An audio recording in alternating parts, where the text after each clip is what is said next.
equivalent of that. It's especially hard for Americans to buy a home now, and one idea that was floated was a 50-year mortgage. And while that would help lower monthly payments, the downside would be a much higher cost in the long run. Another idea that's being tossed around is what's called a portable mortgage. Cheryl Cosoni explains what that means. It is you take it with you. You sell your home. Right now, your mortgage is 2.5%. You take that rate with you to the next property. President Trump preparing to sign an executive order aimed at strengthening the foster care system. White House Press Secretary Caroline Leavitt. President Trump will be joined by the First Lady in the East Room for an executive order signing aimed at expanding opportunities for education, career development, housing, and other resources for young people transitioning from foster care to adulthood. This is part of the First Lady's Fostering the Future efforts, which are a Be Best initiative. An Islamic critic and terrorism expert is applauding the Justice Department for investigating recent violence perpetrated by an Antifa mob at the University of California, Berkeley. As we have reported on AFN, the Justice Department has announced that it is launching an investigation after a fight broke out during a protest outside a Turning Point USA event at the University of California, Berkeley. Assistant Attorney General for Civil Rights Harmeet Dillon tells Fox News that Antifa was involved in the protests, and the university police were biased in who they protected. It is not a both sides problem. When a violent mob like Antifa comes and attacks like this, it's what we call a heckler's veto in First Amendment jurisprudence. And given the fact that there has now been a terrorist designation here, the Joint Terrorism Task Force is going to be looking into this. Robert Spencer is director of Jihad Watch. He thinks Dillon is doing the right thing. I applaud her. She's got an uphill battle because she should cut off all federal funding to these universities. There's no doubt about that. But even if she succeeded in doing that, they have billion-dollar endowments, and they're not going to suffer from losing the funds. That doesn't mean that she shouldn't do it. As a matter of fact, it's a travesty that American taxpayers are being made to pay for these, frankly, subversive, fascistic institutions. And that should be stopped right away. I'm Chad Groening. For American Family News, I'm Rusty Pugh.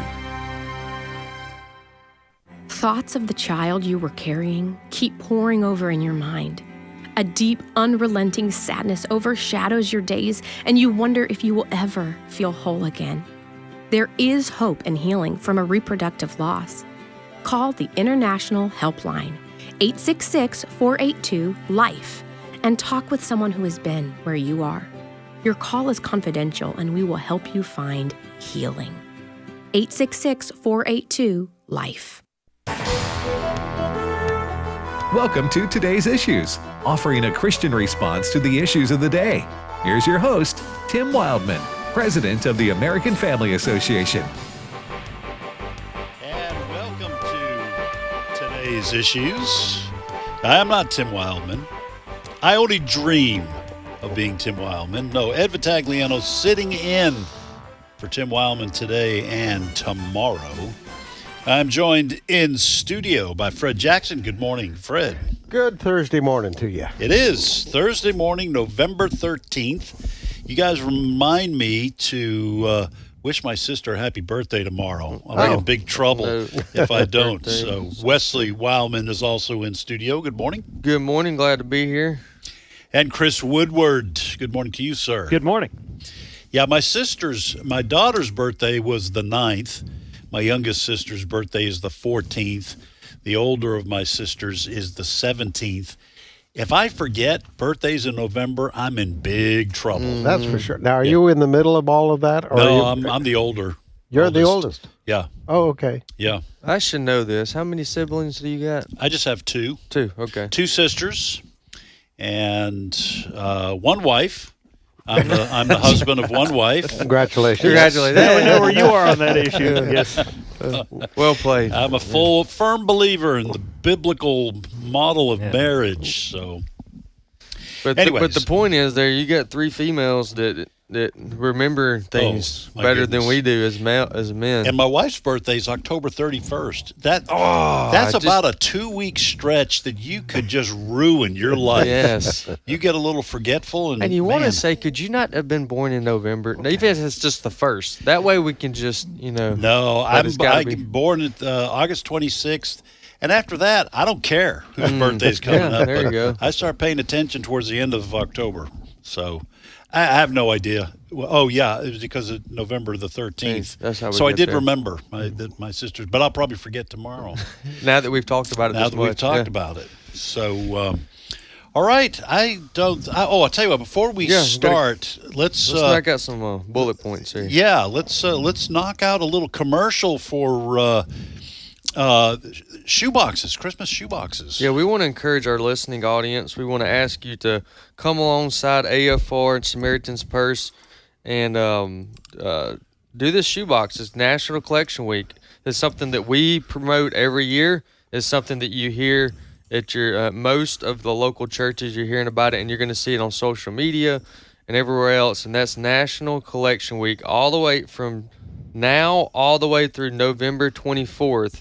Is Collection Week. Now, November 24th is a date you need to remember and write down, because after that it's too late. Right. So don't wait till the last minute. That gives you 11 days to get this in. And correct. And so if you go to SamaritansPurse.org/OCC, there's all the information that you'll need. There's nearly 5,000 drop-off locations, and you'll be able to see those 5,000 drop-off locations.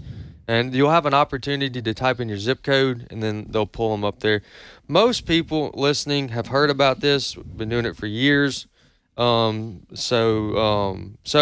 anyways, go to SamaritansPurse.org/OCC. They have a goal this year, and they're hoping to reach 12.6 million children with the gospel through a simple shoebox. And so please, 12.6 million. I'd be interested to know what they've what the numbers were in years past. I know if that's a goal of theirs, that means they're trying to exceed what they did last year. And, Yep. All right. So what's the website so people can get more information? Let's see, SamaritansPurse.org/OCC. And there you'll be able to find, we're wanting to fill these shoe boxes with fun toys, personal care items, school supplies. There are other gifts that are suggested on the website, so go check that out. And you'll be able to see your drop-off location. You'll be able to see what you can and cannot put in the shoe boxes. Please do this. Please do this. You're looking at $20, give or take, $20. Depending on how, what you put in there, of how much it's going to cost you to participate in this. This is something we're all, as parents, with all the activities, entertainment, and the distractions, and even all the good distractions that are out there. This is a very good thing that would bring families together to carry out Matthew 28, and that's our ultimate goal. That's our ultimate mission, is to share the gospel of Jesus Christ. And this brings families together to do that. And we want you to do that. And it's such a simple yet powerful thing. The testimonies that, and like you said, lots of churches do this. So a lot of our listeners have heard some of these testimonies. It is such a simple way to reach out to people on the other side of the world that you may never see until heaven, but you can impact their lives. So check that out. Go to SamaritansPurse.org/OCC. That stands for Operation Christmas Child at OCC. And give it a whirl, folks. It's a great thing to do with your kids, too, because it kind of gets them focused outside themselves. Amen. And thinking about people who have far, far less. Generally speaking, that's probably true about most of our listening audience. All right, Chris. Let her rip. The federal government is back open for business today. Yeah, boy. Hey. Can you hear me? Atta boy. Oh, I can hear you over here loud and clear. Okay. All right. I'm getting looks like maybe my mic wasn't working. Maybe my mic wasn't included in the bill Governor or President Trump signed last night. Well, that was the look you get when you said the government's back open. Yeah. It was shut down, which made life difficult for millions of Americans. Now it's reopened, and it's going to make life difficult for millions of Americans. That's right. 6 weeks shut down. Yes. Yeah. 43 days, longest one on record, and I've got a ton of sound here. Glad we got to be a part of that. Yes. The record. Yeah. We did it. Okay. Yes, we can. Usually records are. All right, but anyway, I've got a ton of sound here. Let me set this up before we get into some of the sound bites. For people that want to know, well, what did they agree to? The stuff that the Democrats were holding out for, they didn't get. Okay, the Republicans did hold the line here, and they have reopened the government through the end of January. They're going to go over various things that both parties want.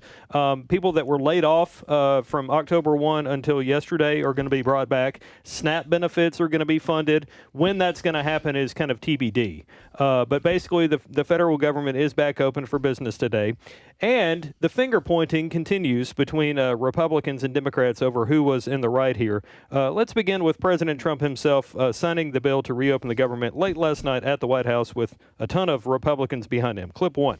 For the past 43 days, Democrats in Congress shut down the government of the United States in an attempt to extort American taxpayers for hundreds of billions of dollars. Today, we're sending a clear message that we will never give in to extortion, because that's what it was. Now, Republicans like Laurel Lee of Florida are saying we have to make sure nothing like this ever happens again. What Democrats wanted to do here or forced us to do is terrible. We're not going to let this happen in 2026. Meanwhile, Democrats like Hakeem Jeffries, the highest ranking member of the House, are saying we're only just getting started here. Clip 3. House Democrats will continue to fight to address the health care crisis that Republicans have created. And House Democrats will continue to fight to extend the Affordable Care Act tax credits for tens of millions of Americans. This fight is not over. We're just getting started. Well, Fred, first of all, what Hakeem Jeffries was saying was it's not Republicans that ended these tax subsidies. It is the bill passed and signed into law by Joe Biden, yes, which had a sunset provision. Okay, these subsidies end in 2025. Yes. So to say it was the Republicans who are at fault here, I mean, if you want to play this game, then technically it was the Democrats' fault for putting a caboose at the end of this train when the subsidies were passed in 2020. Well, it made sense at the time because the increased subsidies were there because of COVID. Right. To pay for help people who were put out of work because of COVID restrictions, et cetera, et cetera. No, I think the Democrats, Hakeem Jeffries just left out one point. It is the Democrats that wanted to spend more taxpayers' money. Right. That's the bottom line in all of this. The Democrats would like to see more people on Obamacare because I believe they want to transition the company to socialized medicine is the bottom line in all of this. And a lot of people don't know it wasn't just the healthcare subsidies. There were other things that the Democrats were throwing in there. For instance, they wanted to restore money to National Public Radio.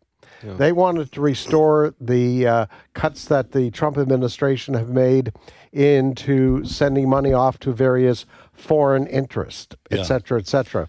Somebody said it. That USAID stuff. USAID, a lot of the DOJ yes. cuts. What the Democrats really wanted was an extra $1 trillion in spending. And I'm thankful Republicans held the line. There was a lot of internal pressure, even from President Trump at one point back a couple of weeks ago, to end the filibuster and go ahead. But congratulations to Senator Thune with the help and the cheerleading of Mike Johnson, the House Speaker, to say, no, we're going to hold the line on this because we're not going to be, and I think the president may have used the word extortion. We're not going to be held to the extortion that the Democrats were trying to do. The big losers in this are the Democrats. And the big losers may be specifically certain members of the Democratic Party. Chuck Schumer, the Senate Minority Leader, he is in the crosshairs of the far left. They're blaming him. They're saying he gave up too easily, et cetera, et cetera. So for the Democrats, there is a price even yet to be paid inside of that party. Because the Democrats, especially the radical left, growing in number and in influence, thought that Schumer was not able to hold the Democratic voters together. Yes. Because, Wesley, they had 6 break away. 6 Democrats. Looking at a headline here on Fox, 6 Democrats who helped end a record-breaking government shutdown. So you have the far left now taking this incident with the government shutdown and using it to try to extend the powerful grip they already hold on the Democratic Party. At least short term, this is a big political win for the Republicans in this point, just sheer not giving up. Right. Because so many times when there's an issue at hand, it seems to me that the Republicans usually fold, give up, break, or make a compromise so big it seems as if we got nothing from it. Right. What do you mean in a Republican and conservative? And in this case, just politically, regardless of the size of the scale, which in this case it's a big one, but it just seems it's good to see that we have an example for the near future to say, listen, if you hold the line, that it's worth it. Fred, I'll just say that some of the credit on the Republican side, precisely what Wesley's talking about, probably needs to be some of the credits needs to be given to President Trump, who publicly made it clear he did not want the Republicans to cave, because Wesley's exactly right. Republicans cave all the time. I mean, that's just kind of part of the way they operate in Washington. Mm-hmm. But President Trump was very strong in demanding that the party hold the line, and that probably helped stiffen the backbones of some of the Republicans that might have got a little squeamish as this government shutdown kept going week after week. Well, one of the other factors were the heads of these big unions came on the Republican side. They blamed the Democrats. Don't forget the Democrats, was it 15 times, I think, Chris, voted to keep the government shut down. Right. That's right. And so it was the head of the Government Employees Union and some of the other big union players in there. They stood behind the Republicans on this. They blamed the Democrats. And these union people are normally Democrat supporters. Right. Yeah. So the Democratic Party, that's true. I'd love to be a fly on the wall when they're meeting to do the postmortem on all of this. I really do believe Chuck Schumer's political future is in danger. Well, there's already been whispers that AOC, Alexandria Ocasio-Cortez, should primary him. Yes. And so there's already been that kind of threat out there. I don't know that AOC has said she would do that, but there's already to the left the danger of him getting primaried. And now for those who think this is a dramatic loss for the Democratic Party, may turn and hold him accountable. You really can't blame Hakeem Jeffries, because he has tried to hold this line, but his party is in the minority in the House. Not much he can do if Republicans stick together. And even though Democrats are in the minority in the Senate, you still had to reach that threshold to overcome the filibusters. So that probably will fall on Schumer. It's going to be fascinating, the midterms coming up next year. Yeah. As to where the Democratic Party, because you're going to have a bunch of primaries, who's going to win those primaries? Yeah. The primaries are going to be a demonstration of the divide in the Republican Party. We're also going to the Democratic Party. Pardon me, the Democratic Party. We're also going to see what happens to all the promises of Mamdani in New York. Yep. Is he it's going to be several months into after he won the mayor's post there. He's promised some radical things, free transportation. He has promised, which, by the way, I believe Governor Hochul, a Democrat of New York, she's kind of stepped back from that a little bit. Yeah. He's promised, the state-run grocery stores, all of these sort of things. So we're going to be sitting here 8-9 months from now and saying, okay, how's he doing there? And Democratic Party, are you still in agreement with what's going on there? Also, Chris, we have the new mayor, it looks like, of Seattle. She's being described as radical as Mamdani, maybe even more so. Yes. Yeah. How can you get more radical than Mamdani unless you're promising to throw the bourgeoisie in prison. Yeah. Well, let me mention this. So we have a story on AFN.net right now to where Seattle radio host Jason Rance, who's a conservative, warns about Katie Wilson and Mamdani. But before I play that soundbite, I want to mention some of the things on her platform. She is very Mamdani-like. She wants to do something to make affordable housing and affordable and abundant housing. Excuse me. She wants to, quote, Trump-proof Seattle. So she wants to make it to where the federal government can't say and do things in Seattle. She wants to do things like equity. She wants to tap into new revenue streams from, quote, wealthy neighborhoods. She is a socialist here. Just to hear from her a little bit, she, like Mamdani, also wants to do various things involving grocery stores, city-owned grocery stores. She even goes so far as to say that she would not allow grocery stores to close if they didn't see a reason to continue. I read that. Yeah. That's a bizarre statement. It sure because is. The threat is in terms of the policies of Mamdani and what's her name in Seattle? Katie Wilson. We need to remember her name. Mm-hmm. But the threat is with government-funded grocery stores, of course, businesses, actual companies, grocery stores would not be able to compete. Plus, you have the additional problems of shoplifting and people just walking in with garbage bags and walking out with stuff and not paying for it. Yeah. A lot of crime where people do not want to go into the city to do their grocery shopping. They're afraid of getting carjacked or robbed in the parking lot. So if these grocery stores say, well, you know what, we're just not making money, we're going to leave, I don't know how she thinks she's going to keep them from leaving. Yeah, well, this is the thing with a lot of politicians. They say things knowing they can't do this, but they will rely on their allies in the media to explain it away for them or run cover for them or bring on people that will agree with her and make it look like she's in the right here.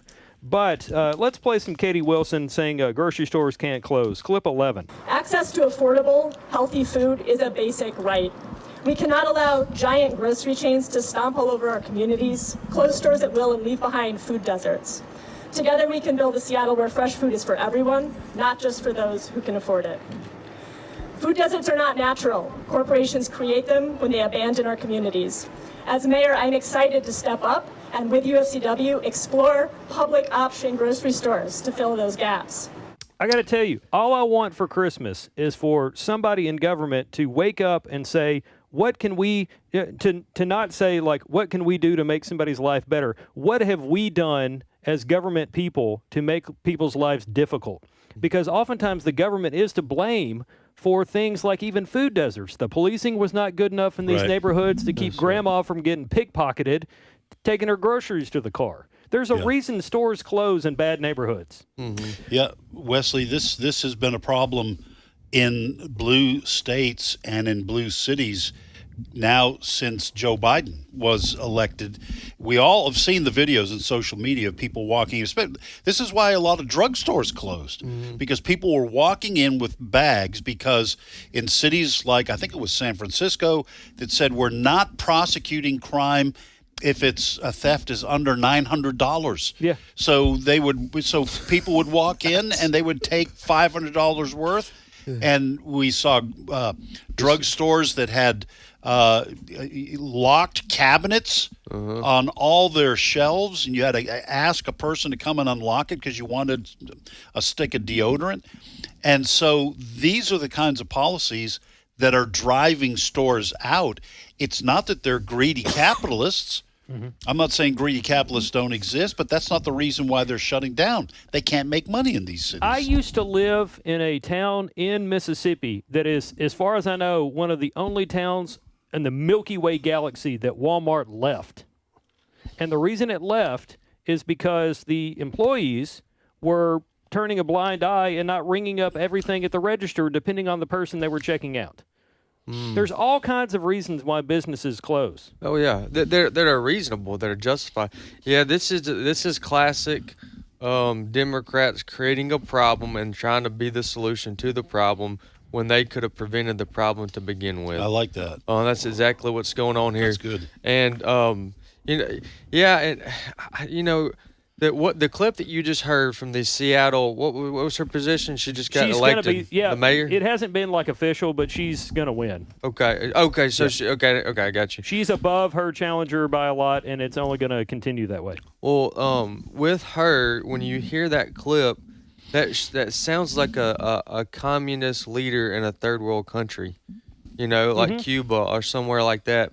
It's hard to imagine there's actually a place within the United States borders that has someone that's going to be that most likely to be elected that holds that type of language. And that, years ago, I'll give someone like her a little credit here, and that's that years ago the Obamas would lie.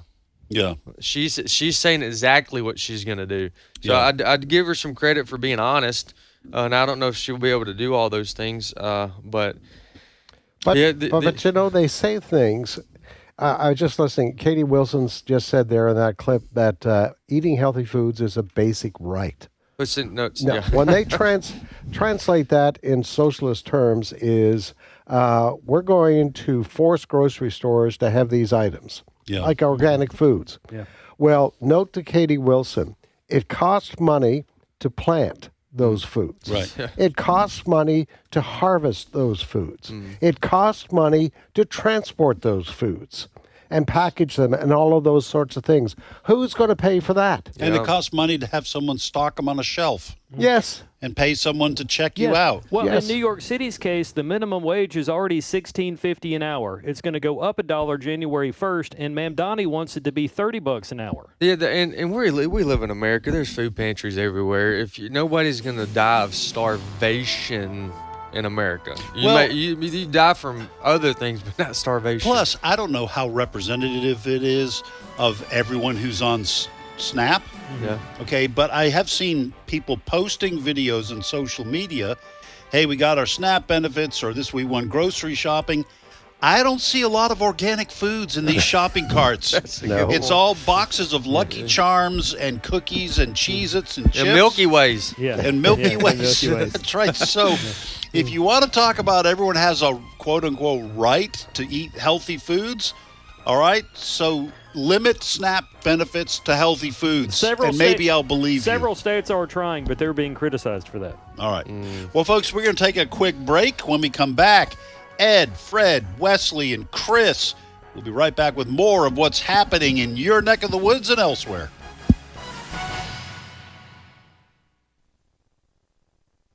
It's my turn. Here is your host for My Turn, Don Wildmon. Kenneth Lassiter was a cop. He was an Alabama State Trooper. Lassiter took his job serious.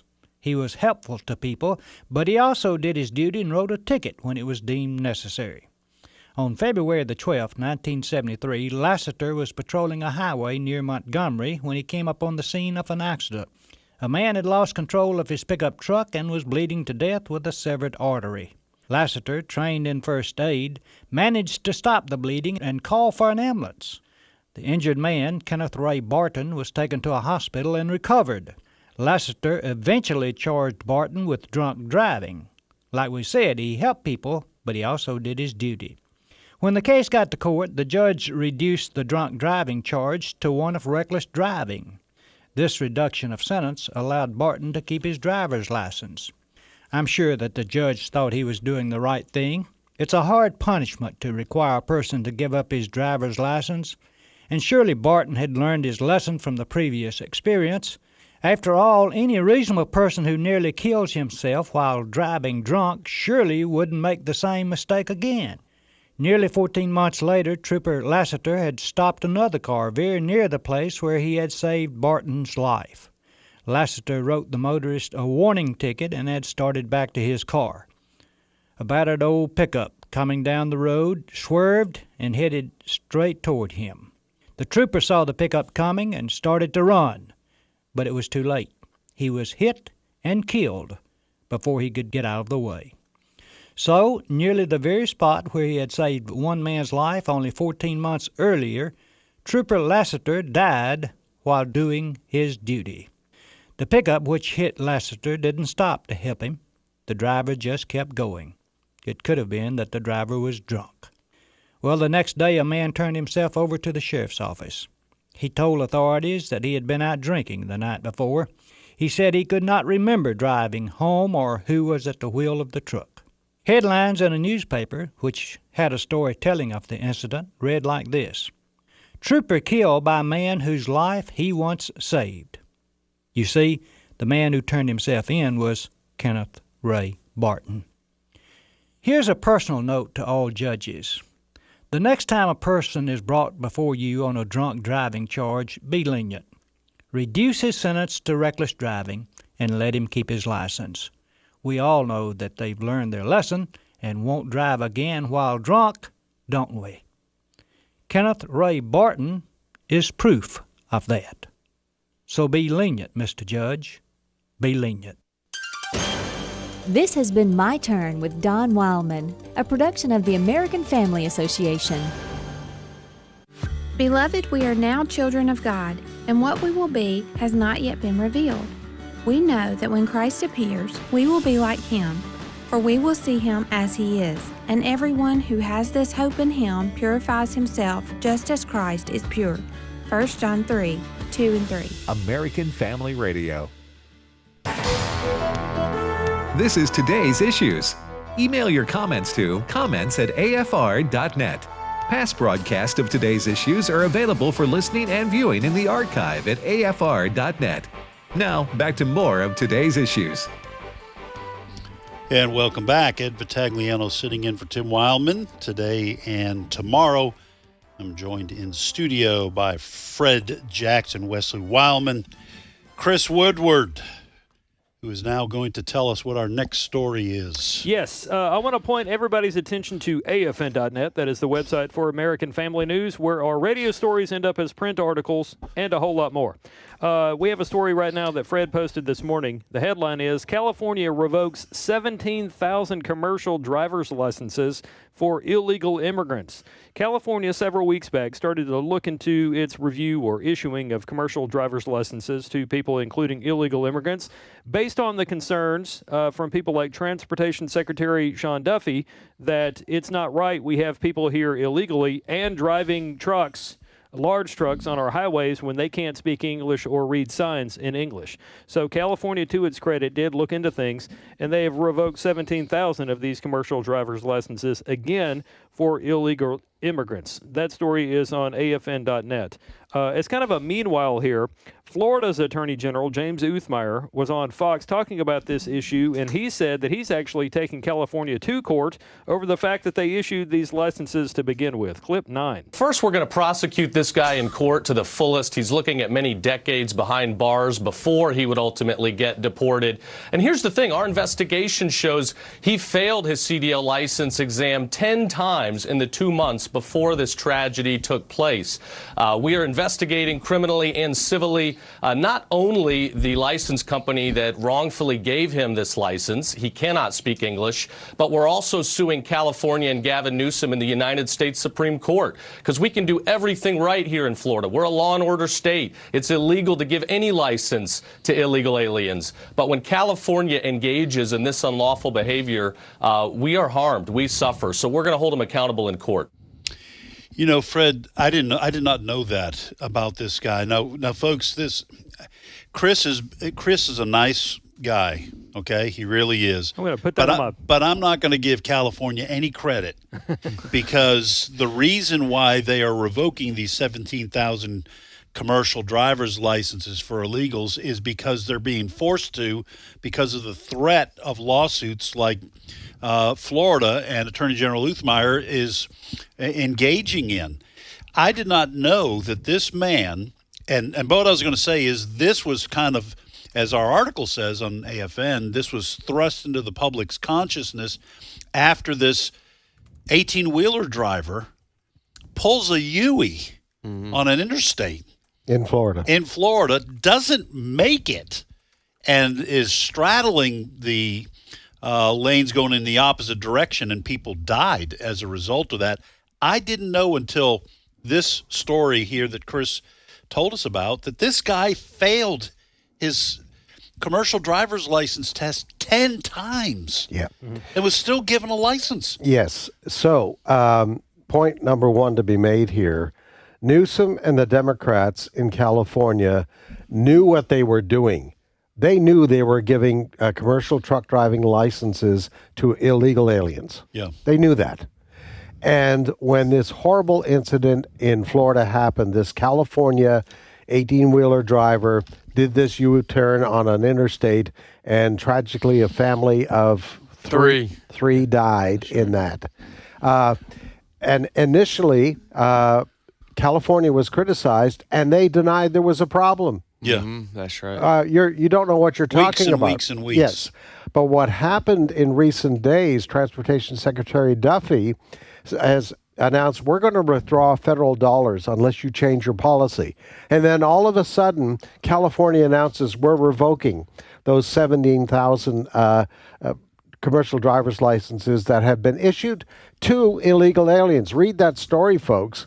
It is to illegal aliens. All right. Now, I saw some analysis on this morning from someone in the trucking industry who said, now listen to this, folks, the 17,000 that you're hearing about California is the tip of the iceberg. This guy estimates there are some 200,000 truck drivers in America that should not have these CDLs. Now, not all of them from California. No. So the point is, this is across the country. They're driving on our highways. Yes. And many of them may start off in California, but then they drive across country. And that's what happened in Florida. Yes. This guy coming from all the way across country. Wesley, here's another problem. We talked about this in our story meeting this morning. Another problem is when you do things like this, like California's done, by giving these commercial driver's licenses to illegals, at least some of whom, maybe many of whom, cannot even read the signs in English. You then make our economic system dependent on these 200,000 drivers driving. And if you start getting rid of them, now you're going to have a shortage of drivers. The trucking firms know it. Mm-hmm. They use these folks, but our economy's still based in a large part on trucking. And so now the rest of us suffer because California and some of these other states are doing what is clearly wrong in the first place. What's the incentive of the trucking companies to hire the illegal immigrants? You know, in some cases, like manual work in the yard or other places, illegal immigrants are incentivized because they get paid either cash or you can pay cheaper rates. But with your truck driving, I figured that would be a pretty flat fee depending upon how many hours you drive. Or is that not true? I mean, what's it? Not necessarily? No. Okay. Well, okay. So there is some incentive for them to hire illegal immigrants. There are federal limitations on how many hours a truck driver can drive before they have to take a break. But I think it's really up to the truck driving companies how much they pay. Okay. Well, then, yeah, this is obviously going to create a problem. But you're going to have. But they're revoking 17,000 commercial driver license. And I hope that the state of some of these lawsuits will hold up. I mean, how long will it take though for that process for us to see any results? Months before there's no telling. And you know, this is one of the jobs that the federal government does have, which is to oversee interstate commerce. Right. Okay, so this is a constitutional power. The Constitution doesn't name a Department of Transportation, but it does give Congress that authority, and we have the Department of Transportation. So I think the Trump administration is on solid legal ground here. Even the federal government, I think, could take states to court if they are not heeding federal regulations. And I think, like Fred is saying, Wesley, the reason why some of these trucking companies are hiring illegal immigrants is the same reason a chicken plant hires illegal immigrants or some other business hires illegal immigrants. Mm-hmm. They can pay them less. Yeah. Now, those illegal immigrants are making more money in America, even getting paid less than they would make in their own country. So that's their reason for doing it. But it's the innocent family, like the three who died in Florida, and the economic impact that the rest of us suffer. And to add to all this, ladies and gentlemen, you heard it correct. He also is not qualified. He failed 10 times. In addition to being here illegally, in addition to be given an illegal license, commercial driver's license, in addition, and then he fails the test 10 times. 10 times. So did he even pass it? I don't think he ever passed. I don't know. That's a good question. It said he failed it 10 times. He also couldn't read English. Couldn't understand English. And I think in New York, that issued a CDL to a guy, he didn't even have to give his name. Yeah. There was no name on the CDL. Oklahoma Governor Kevin Stitt brought that to light because Oklahoma had a sting operation on I-40, which, for those not familiar with it, I-40 is pretty much how goods get across the country. From California up through Memphis and onward. And so Oklahoma had a sting on I-40 and did a bunch of license checks and found that guy driving with a license that didn't even have a name on it. With no name on it. Listen, I just don't know what to say about that. I know. I don't know what to say about that. They issued a driver's license without a name on it. Yeah. Yep. So some bureaucrat in New York thought that was a good idea. Yeah. I don't know. Did they get slipped $20 through the slot in the window or something? That's just bizarre. Yeah. You know, some of these people, some of these businesses may say something like, well, look, I'm having a difficult time trying to find people that want to work. And the incentive to work in America is missing today. We should make work incentive great again, okay?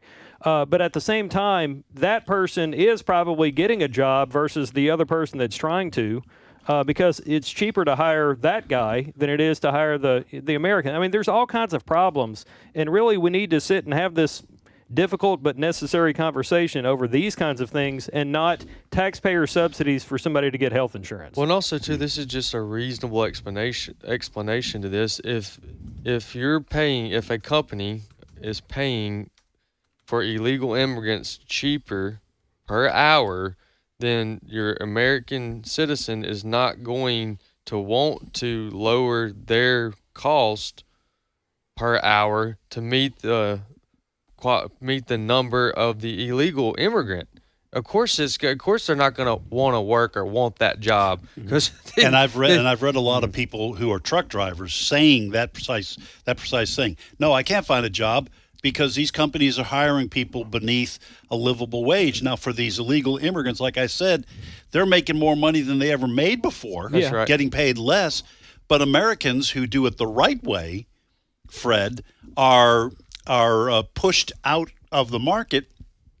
Now some of these people, because they can't get a job driving trucks, they look for another career. Mm-hmm. And so now you do have shortages. Well, if you get rid of the illegals. That's a problem.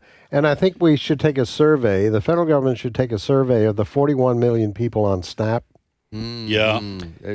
That's a project for Doge or somebody else has got to pick the that. Trump administration has said, and the Democrats are fighting this, they want tougher qualifications for those who are collecting food benefits. I agree. All right. And in particular, they're looking at young males out there. A young, healthy male should not be on SNAP. Nope. Right. They should not be.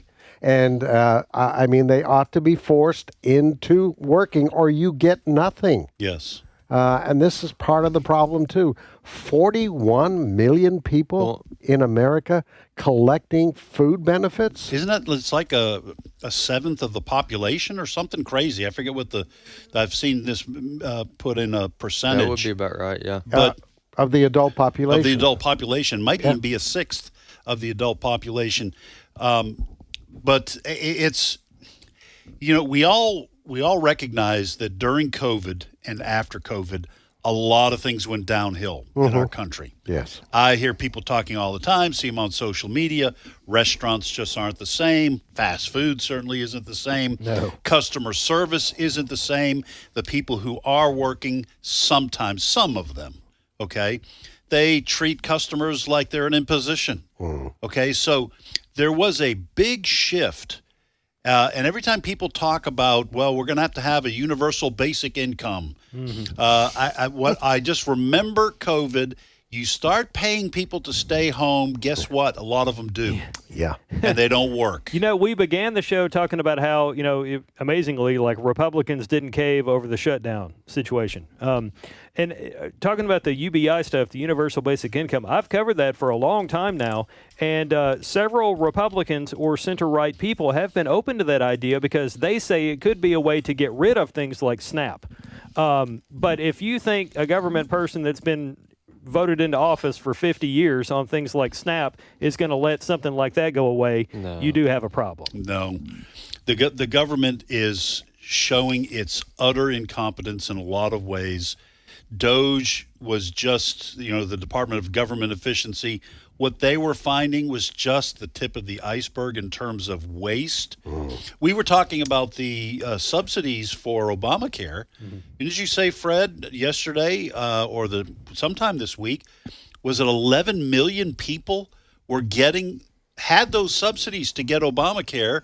The money was going to insurance companies, but the people weren't using them. Yeah, they didn't even know they had those. Melvin Oz, who oversees Medicare, Medicaid, he made that statement. That's one of the things that they're looking at.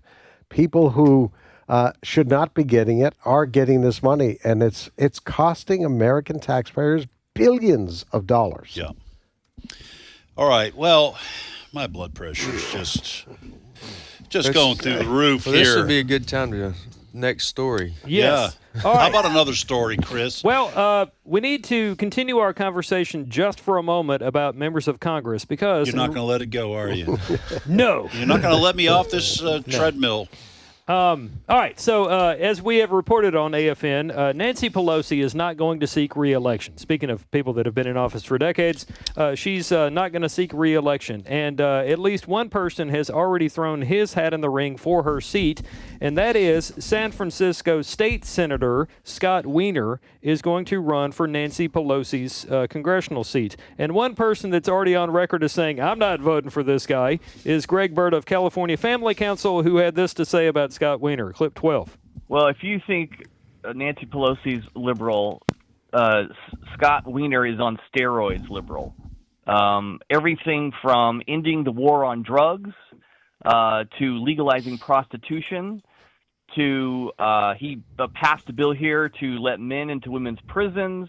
He has outlawed Christians from being homeschool foster parents.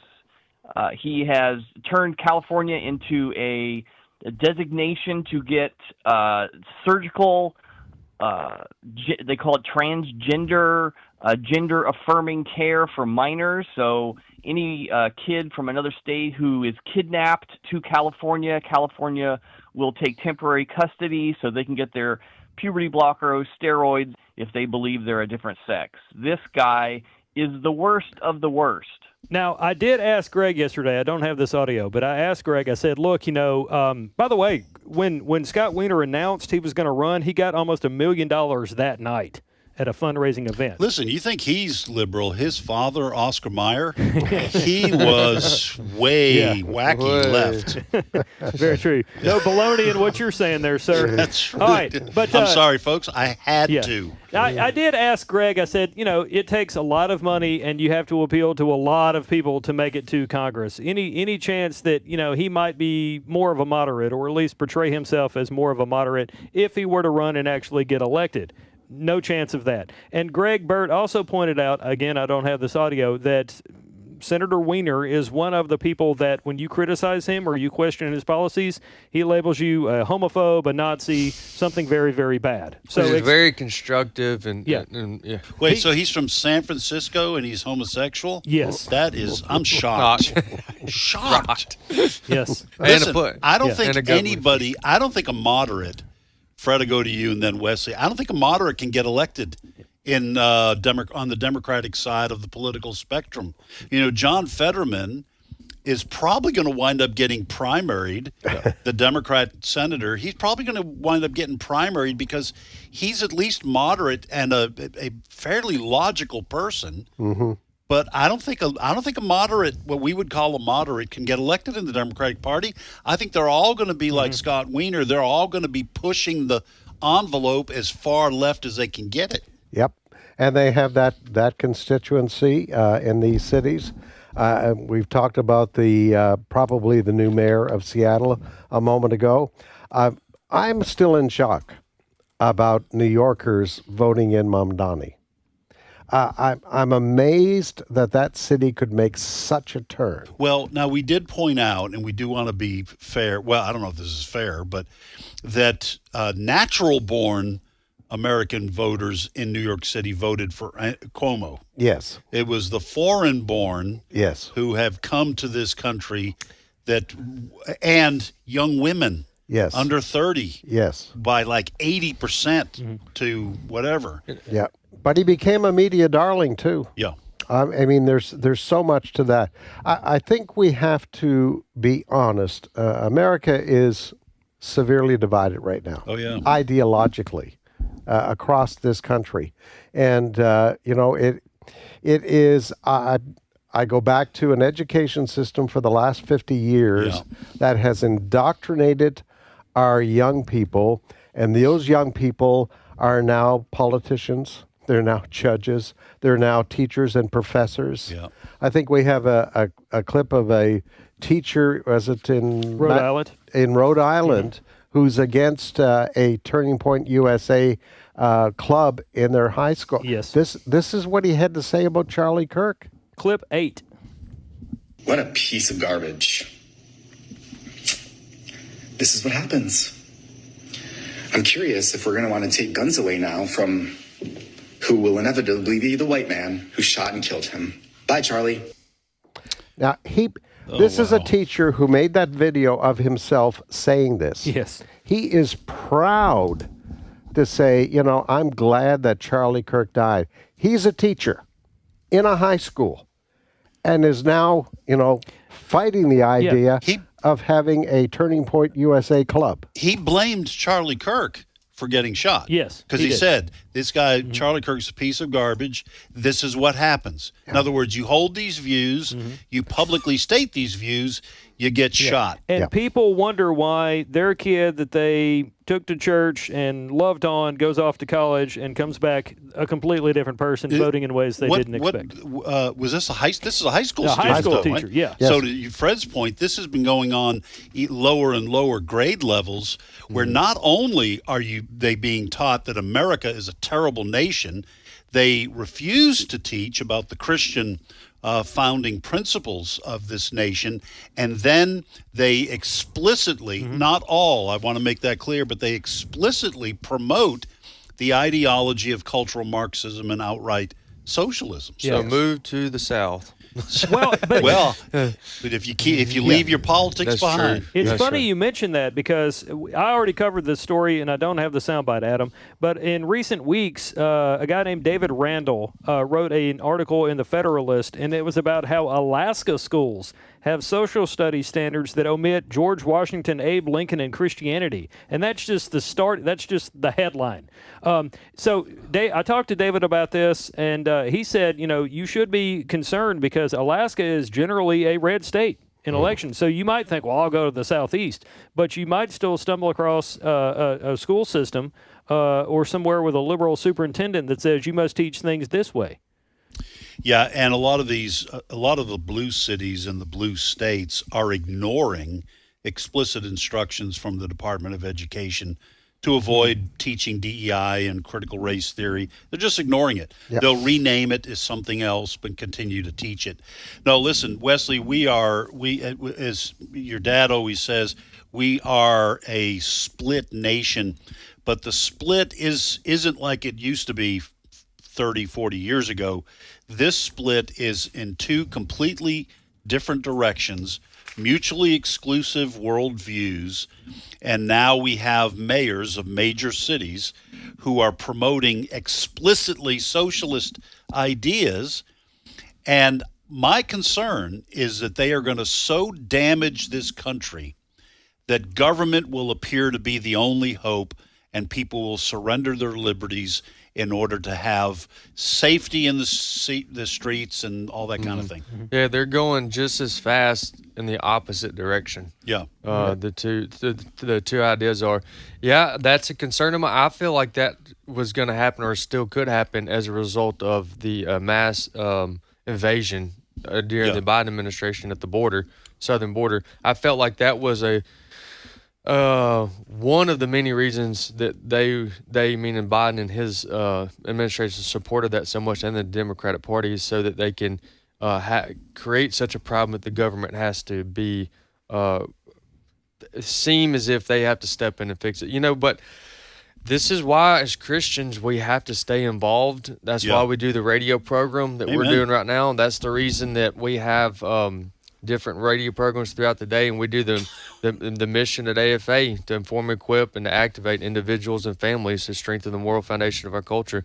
And that may be the case, but it won't be without AFR and AFA doing our part and our listeners doing their part and staying engaged, showing up to vote, and trusting God. And people are waking up. I will say that over the last 5 years, a lot of people who didn't pay attention to what was going on in our country are paying attention, and they are looking for sources of information. This is why alternative media across the board has grown in popularity, because people have realized you can't trust the mainstream media. You can't trust professors. With COVID, you couldn't even trust some of the medical people who are supposedly experts. What people are seeing through the climate change agenda, and so now they are looking for reliable sources of truth. Yeah, you have a lot less Christians on the sidelines now than we did a decade ago.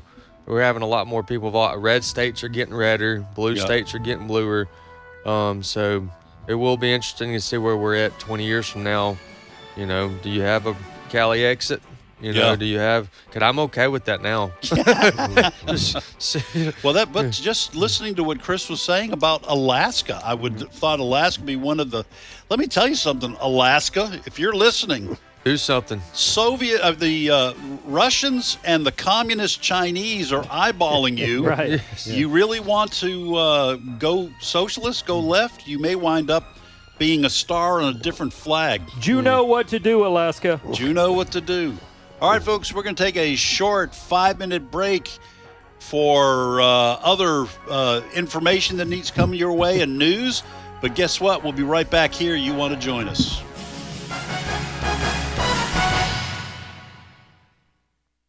The views and opinions expressed in this broadcast may not necessarily reflect those of the American Family Association or American Family Radio. Faith, family, freedom. American Family Radio. Teenage years can be a time of trial. It can be really difficult, but it can also be the most fun and the best years of your parenting. Dr. Jessica Peck is a pediatric nurse practitioner as well as a professor, author, and mother of 4. Dr. Peck is host of the Dr. Nurse Mama Show, weekdays at 2 p.m. Central, and find her podcast at afr.net. This is American Family Radio, a listener-supported ministry of the American Family Association.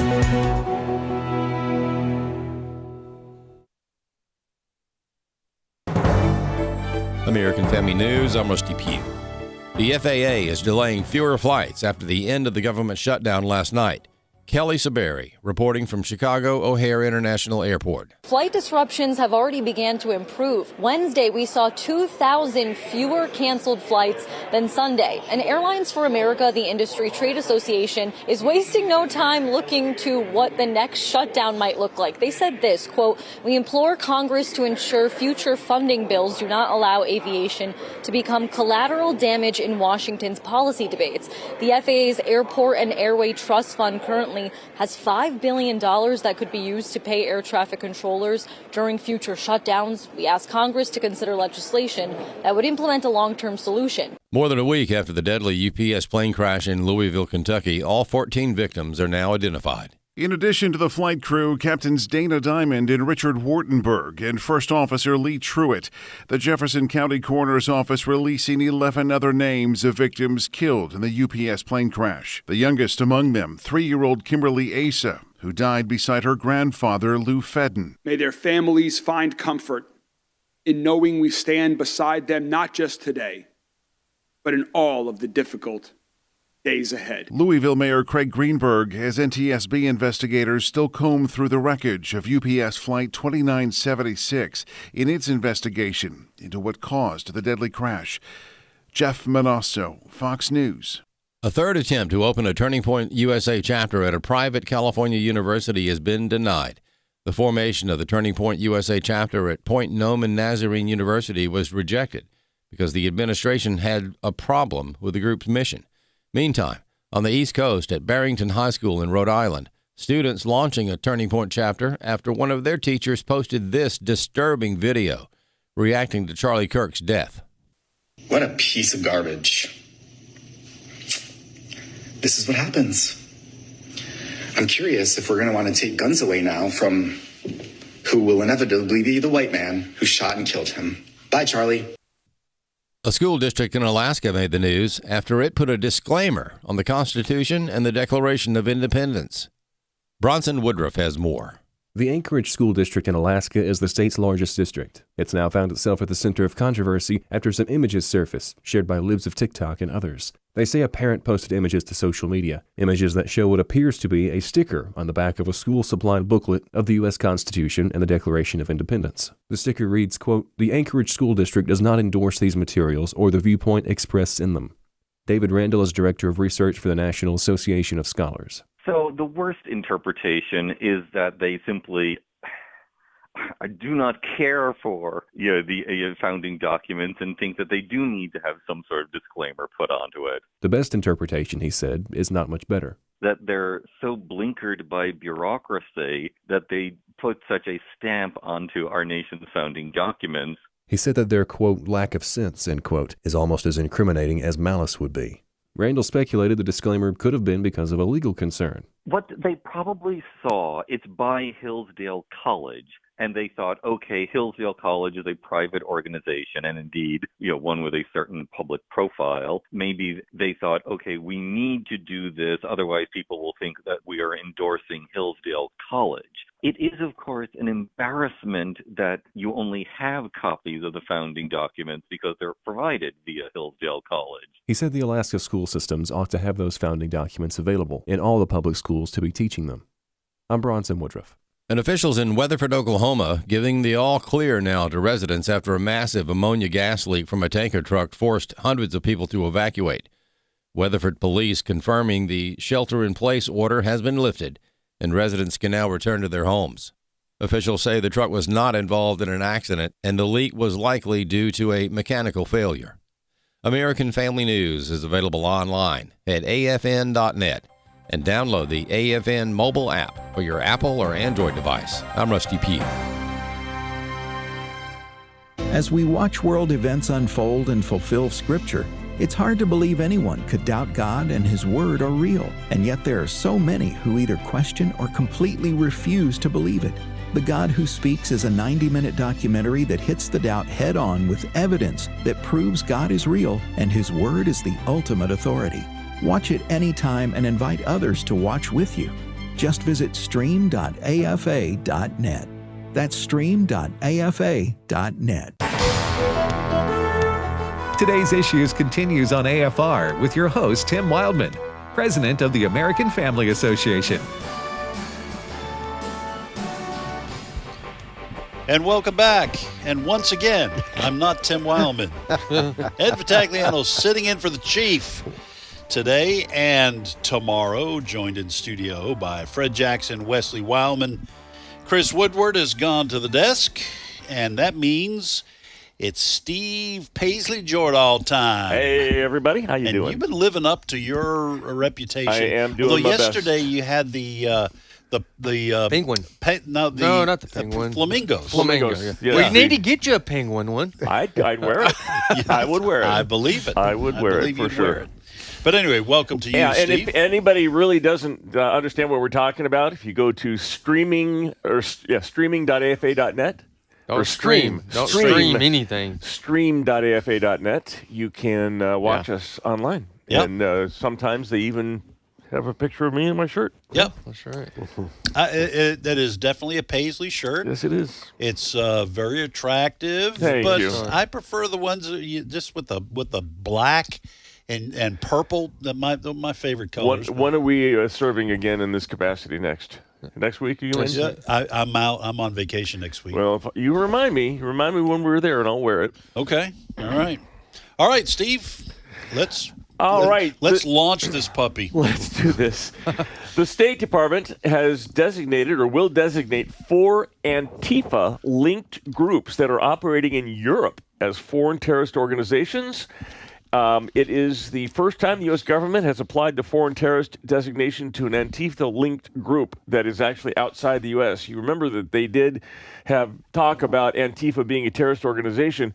Part of the problem with that is broadly they can treat them as such, but all the laws relating to terror were written with regard to foreign terror, like ISIS and those kind of terror groups, Al-Qaeda, and just like the FBI and CIA have different venues that they can operate in, terrorism laws are a little more difficult to apply here, although they are trying to find a way. But that being said, the groups are one group is in Greece. It's Antifa Ost, O-S-T. Tell me if these don't sound communist to you. In Italy, they have one called the International Revolutionary Front, which is also known as, informally, as the Anarchist Freedom Federation. And 2 in Greece, the Armed Proletarian Justice and Revolutionary Class Self-Defense. So these are Antifa? Antifa groups. Okay, linked groups. Now, Fred, part of the problem here has been, well, first of all, under the Biden administration, they denied there was any such thing as Antifa, a group. They said it's just an idea. You remember? So, but part of the problem has been, I will hand it to Antifa. They have done a good job keeping their leadership decentralized so that it is harder to draw a bead on some of these groups. But I think I can trust the Trump administration and this Department of Justice to find ways and to find there's got to be links between these groups, whether it's money, whatever it is, organization, maybe even some leaders. There's got to be. You don't act in unison like a lot of these Antifa groups do, unless there's leadership. Someone is placing bricks on pallets yes, outside. Yeah. Someone's doing all that. Listen, what happened on Columbia University 48 hours after October 7th, 2023. Right. Mm-hmm. When we saw how the anti-Israel protests came together after that massacre of Jewish men, women, and children, when we saw that come together so quickly, you remember the tents that were used at these protests? They were all the same. Yeah. Mm-hmm. The placards they were holding, all of that. Same wording, same color. At the very least, you have to agree there was some organization behind that. There had to be financing of that. Where did the money come from? Kids didn't go to their piggy bank and take a few cents out to do this. No, there was something behind it all. George Soros' name comes to mind. And I mean, it's pretty well been proven over and over again that the Soros organization has open foundation lines to foundations, and they do Open society. the upfront funding of this sort of thing. Of course, there's organization out there. What we saw after the death of George Floyd, the quick organization of protests across the country. What we saw in Seattle, there were parts of that city that were taken over for a long time. And quite frankly, the Justice Department of the Biden administration just looked the other way. So did the mainstream media. That's the problem. And this is one of the reasons why the Trump administration is hated so much now. Is because they're starting to, people like Dan Bongino and others are starting to expose this. that's been out there. It's been cooking for a long time, and I hope they continue their work at the FBI. Wesley, I remember during the Biden administration when Christian groups would get together at a public park for some sort of a rally or a praise and worship service. You'd have Antifa show up shortly thereafter, and you say, how did they get there? How'd they know about it? Somebody's coordinating it somewhere, and that's what they're trying. That's what they're getting to the bottom of. You know, another thing that's interesting too is you mentioned Seattle. That was 2020 summer, 2021 summer. Summer of Love. Summer of Love. I remember the Summer of Love, but it's interesting how none of those instances, and that's one of about 3 or 4 we could bring up, that the word insurrection was never used. Interesting. But yet, when January 6th happens, it was called in. But the takeover of Seattle, public buildings by force, is that not by definition an insurrection? Of course. Yes. Of course. And the names of some of these Antifa-linked groups overseas absolutely sound communist in their nature. Now, their argument is, we're against fascism, and but these groups are indistinguishable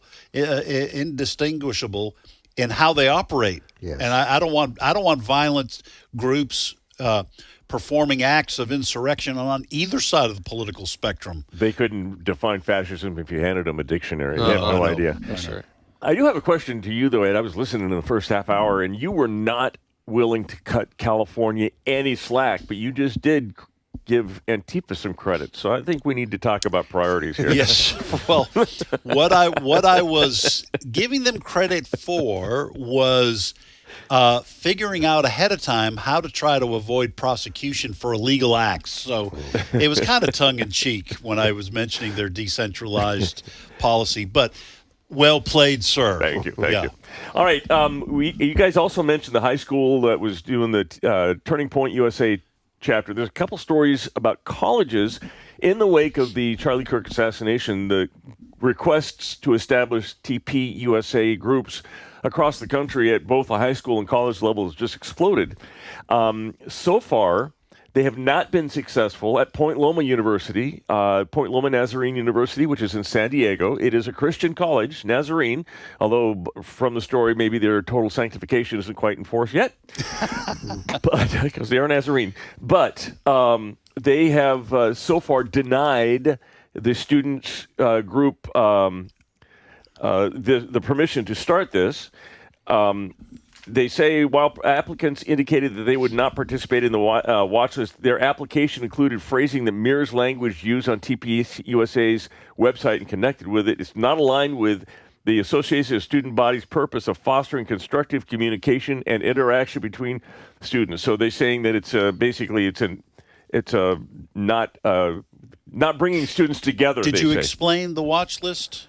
The watch list is monitoring where the professors are ideologically. Mm-hmm. And other chapters of Turning Point USA have a watch list. They identify a professor who expresses hate against Christians, et cetera, et cetera. And according to this school, that's a problem because and they use the language kumbaya. We want to make sure everybody comes together. That's so hip. The level of hypocrisy there is incredible, because these same schools that say these things, if you express opposition to abortion, you're targeted. Yeah. You're not allowed to have that opinion. Right. If you express opposition to radical LGBTQ, or you express opposition to transsexuals and gender affirming care, as they like to call it, if you express opposition to that, that viewpoint is not tolerated.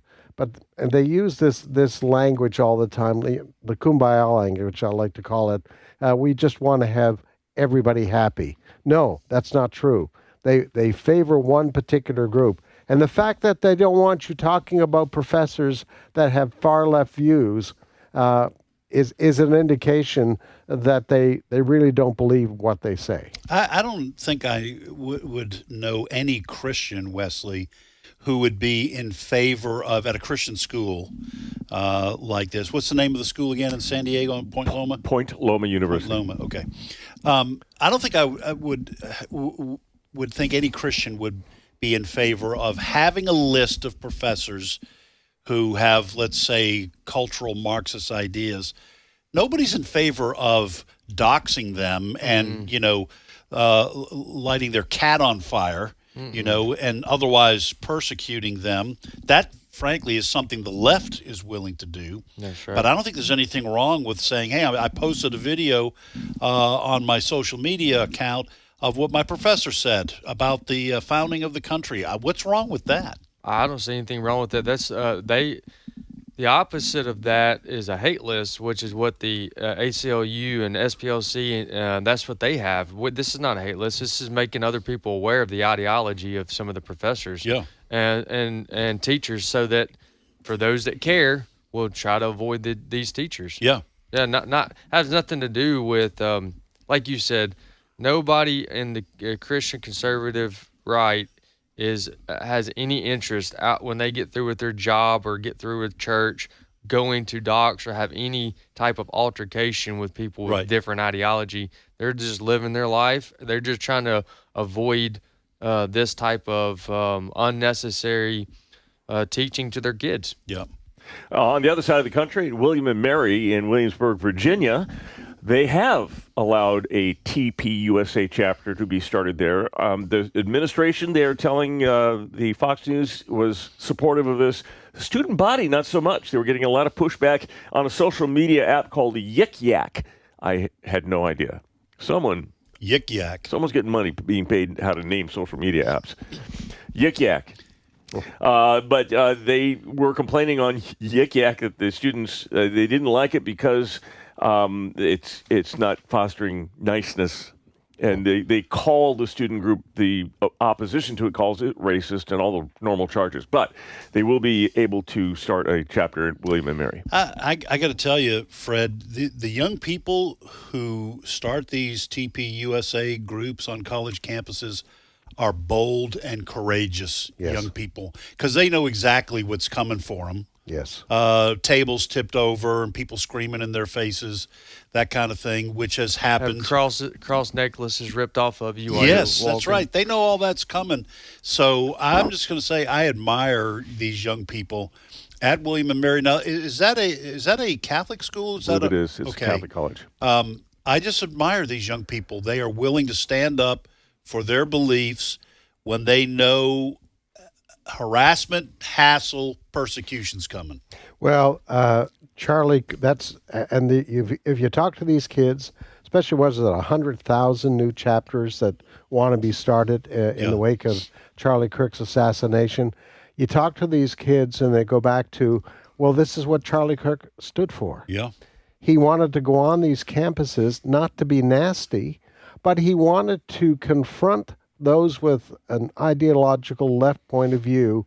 He wanted to challenge them to think, how did you come to that conclusion? Yeah. Why is it that you believe that? And he did it in a way that was, yes, it was confrontational, but his motivation was, think about what you believe and why you believe it. Where did you get that from? Yeah. And confront them with reality. Yeah. Confront them with, for facts, the biological reality of XX chromosomes and XY chromosomes, and there ain't nothing in between. Mm-hmm. Right. You know, that's a biological reality. You know, they used to call people flat earthers. Yeah. You know, because you didn't go along with what they call basic biology. Now you have a culture out there that even a Supreme Court justice who didn't want to define what a woman was. Yeah. You remember that? Yeah. Yes. Justice Jackson. Yeah. When she was being confirmed. I'm not a biologist. I'm not a biologist. So that's what Charlie Kirk did. Charlie Kirk's assassination has just lit a fire under so many young people. You know, I may not be accepted. People may not like me, but by golly, I'm going to speak the truth. Yeah. And not be ashamed to do that. Amen. I admire them. Yes. They're willing to do that. Yes. Yeah, because, you know, you don't have to do it. You can just live your life and just stay in the shadows. Yeah. Get your degree. Yes. Go on and live your life. But these kids are bold. I don't know them, but I'm proud of them. Yes. So, all right. Let Stu. me add this. So I'm going to read the definition here of fascism. A far-right authoritarian political ideology characterized by a central. Now this is Google here too. Yeah. So y'all hop in here if you think they're off a little bit. Characterized by a centralized dictatorial power, forcible suppression or of opposition, and a strong regimentation of society and the economy. You know, it's interesting, and they give examples of Mussolini and Hitler.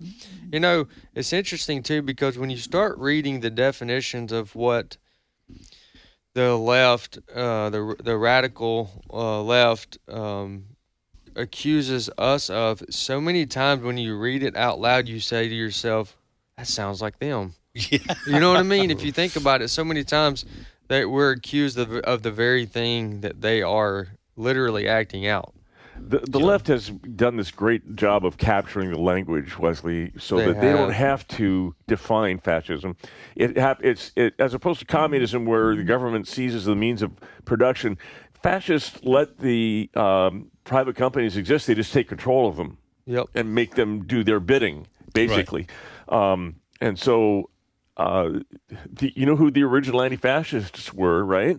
The GIs who invaded Utah Beach on D-Day. They were out after the real fascists. Yeah. It's just a word that they throw out like racist. It doesn't mean anything except you're a bad person. Yeah. Hey, and I disagree with you. Right. I want to have a moment of silence, brief moment of silence, because we're on the radio, for the death of the penny. After 230 plus years. Well, I don't want alarms to go off. You're fine. Brief silence. After 230 years, yesterday in Philadelphia, they minted the very last penny they are ever going to mint. Treasury Secretary Scott Bessent was there to push the button, and we will no longer be minting pennies. I was going to say you don't bother hoarding them right now. There are currently 300 billion of them in circulation, so it's not like you're going to miss them soon. But we are no longer minting pennies. And you know one of the reasons they did that? Because it cost 4 pennies to create 1 penny. Yeah. I mean, that doesn't make economic sense in anybody's book. And I was shocked to learn, I don't know if your story says this, how much it costs to make a nickel these days. I mean, I think it's 10 or 11 cents. To make a nickel? To make a nickel. The dime, not too bad. 5 pennies, I think. I had never thought about that before. You're telling the truth, right? I mean, that's crazy. This has been known for a while. Part of that is because the economic policy of this country for the last 50 years has made most monies worth less and less than they used to be. Uh-huh. You know, just the dollar isn't worth as much and all of that kind of thing. But because these are made out of metal and they have some weight to them as opposed to like a dollar bill, it doesn't weigh much, it does become more expensive. My only concern about this, I'm glad to hear that there's 300 billion of these around, is that now you're going to have companies rounding up. So for everything you buy, you're losing 4 cents on it. And then if they get rid of the nickels, we're in big trouble. Then well, you know what they're going to be doing? They're because President Trump has already said they're looking into a digital currency where they won't have any illegal tender anymore. They're going to have riots over that. Yeah. I listen. If Trump says that's part of his policy, I disagree, and I will criticize that all day, every day. Because that is going to fall into the hands of not only globalists, but here in this country, you talk about totalitarian instruments, digital currency will be a way for the American people to be controlled. President Trump, I know you listened to our program between 10 and 11:30. Please don't do this. We're big fans, but don't give in to the globalists because I don't want the government controlling. I want to make one point about monetary policy in Canada. Yeah. They had dollar bills and $2 bills. they've been replaced by coin to save money because paper wears out more quickly. So in Canada, if you go up there for a visit, folks, you're going to find loonies and toonies. Oh. That's what they call them? The loonie is the $1 coin. The toonie is the $2 Is that coin. the name of birds? Or is Looney and Toonie, is that Looney Tunes? No. Looney Tunes, that's a cartoon. Looney kind of fits the Liberal government in Canada. That's true. So people carry coins in your pocket? Well, after being a week in Canada, you will have the heaviest pockets that you've ever had. Yeah. I hear you. Because the change that you get back are loonies and toonies and nickels and all that sort of. All of a sudden, you've got $8 worth of coin in your pocket. Oh my goodness! Yes, I keep all my change in a little Ziploc bag where I put my keys at night.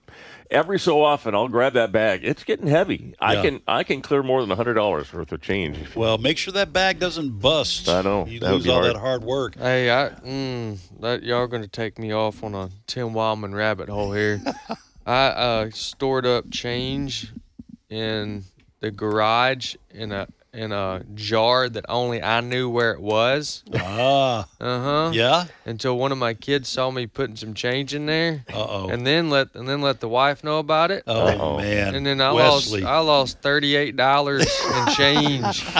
I don't know what. I had no plans for it. I didn't know what I was going to do with it, but I was proud that over 4, 5, 6 months that I was keeping up, or I had a place to put my change. If you really want to make her feel bad, And say, it's "Well, now gone. I won't be able to afford the anniversary gift I was saving up for you." That's for. right. So. There you go. I'm not that quick-witted. Well, I will say this: coins in the pocket was the way everybody knew Brother Don was coming down the hallway. That's right. And you could, because he had change in his pocket. You could hear that. And if you were talking football or something by the water cooler, you'd say, "Hey, I'll catch you later." And then he caught on because he stopped carrying the coins in his pocket. And every time I was talking to somebody, he'd come around the corner and he'd say, "Get to work," to everybody. And the worst I ever got punked was J.J. Jasper. Okay, we were talking in the hallway. Now, folks, it sounds like I talk in the hallway all the time. I'm talking almost 30 years here. And Brother Don came around the corner. I was talking to JJ, and JJ said to me, he said, "Well, there's Brother Don, Ed. Tell him to his face." And I was sputtering. And, "No, Brother Don, we weren't talking about that." And he got me. All right, folks, that's all the time we have for today's issues today. Oh, yeah. And I want to remind you We got National Collection Week. for Operation Christmas Child, go to SamaritansPurse.org/OCC to learn more and find a drop-off location near you for the shoe boxes. We will be live with Trivia Friday tomorrow. More great programming directly ahead on American Family Radio. Hope you will stay tuned.